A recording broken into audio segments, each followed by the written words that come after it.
এক সিংহ তার গোয়ায় গভীর ঘুমে আচ্ছন্ন ছিল। হঠাৎ একটা ছোট্ট ইঁদুর ছোটাছুটি করতে করতে সিংহের নাকের ছিদ্রে ঢুকে পড়ল।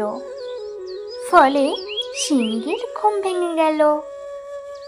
সে ইঁদুরটাকে থাবা দিয়ে ধরে ফেলার জন্য রওনা হলো।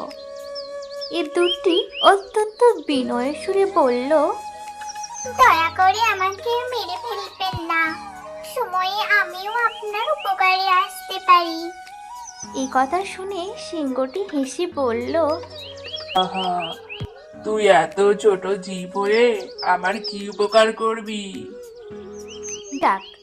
কিন্তু তবুও সিংহটি তাকে ছেড়ে দিল।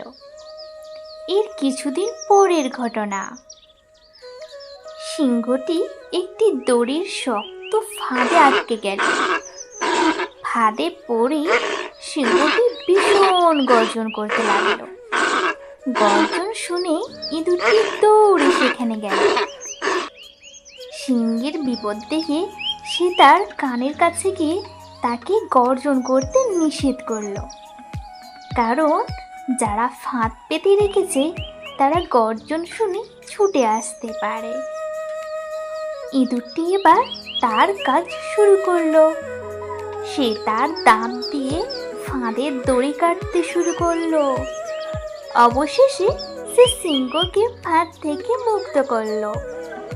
মুক্তি পেয়ে সিংহটি ইঁদুরকে ধন্যবাদ দিল এবং সেই সঙ্গে বলল, তোকে আমি অবজ্ঞা করেছিলাম, কিন্তু বুঝলাম কাউকে অবজ্ঞা করতে নেই। তো বন্ধুরা, এখান থেকে আমরা কি শিক্ষা নিলাম? ছোট বলে কাউকে কখনো অবজ্ঞা করতে নেই।